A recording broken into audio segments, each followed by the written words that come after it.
Aujourd'hui, parlons un peu sur la sagesse dans des relations. Vous savez quoi? Il existe plusieurs types de relations dans la vie de chaque jour. Il y a des gens dans la vie qu'il faut garder loin de toi. Des traîtres, des hypocrites. Aujourd'hui, les enfants de Dieu, au premier contact, tout le monde connaît ta vie. Ce n'est pas normal. C'est la manque de sagesse. Lorsque tu livres tes secrets à une personne, prie Dieu que vous restez amis jusqu'à votre mort. Les meilleurs amis deviennent les meilleurs ennemis parce qu'ils connaissent tellement de secrets l'un sur l'autre. Et lorsqu'ils commencent à les dévoiler, c'est comme si il t'a tué sur la place publique. Vraiment, que Dieu nous aide à avoir de bonnes relations. Il y a des gens, j'insiste encore, qu'il faut garder loin de toi. Oui, quelqu'un qui te rapporte toujours les choses sur les autres. Mais sache qu'il rapporte aussi des choses sur toi aux autres tous les jours. Vous dites, ah frère Cédric, qu'est-ce que tu veux nous dire par là? Qu'on ne puisse plus se faire confiance entre frères? Non, ce n'est pas ce que je suis en train de dire ici. Je suis venu vous dire d'être sage dans des relations. Il y a des gens que nous sommes appelés seulement à saluer. Bonjour, bonjour, et c'est fini. Non, bonjour, comment tu t'appelles? Je m'appelle frère Fiston, j'habite aux États-Unis, mon enfant travaille tel endroit, moi je reçois tel salaire. Est-ce qu'on t'a demandé tout ça?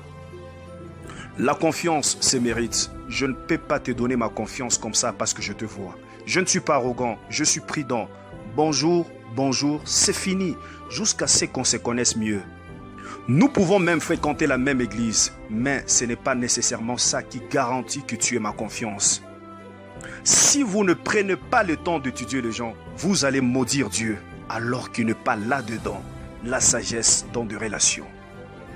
Il y a des gens qu'on est seulement appelés à aider. Les gens que Dieu peut mettre sur ton parcours seulement pour que tu les aides. Tu les aides et tu t'arrêtes à la mission que Dieu t'a donnée.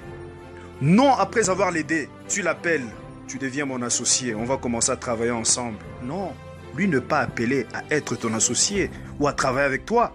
Voilà que tes affaires ne marchent plus à cause de lui. Tu devais seulement l'aider et être loin de lui. Non, après avoir l'aidé, tu l'appelles à habiter chez toi.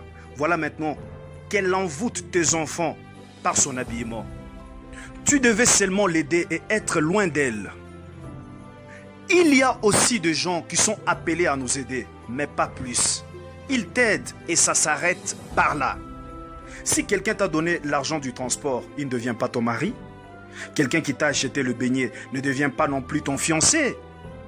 Ou quelqu'un te donne quelque chose de grand, ce n'est pas nécessairement cette personne doit gérer un compartiment de ta vie. Ta vie est plus grande que le beignet qu'on t'a donné. Si quelqu'un t'aide, ça doit être une aide désintéressée. Il y a des gens à éviter. Il va être ton ami, tu refuses. Dis-moi qui tu fréquentes et moi je te dirai qui tu es. Des gens qui ont une mauvaise influence. Les choses que tu ne faisais pas, tu commences à le faire. Ce sont des gens à éviter.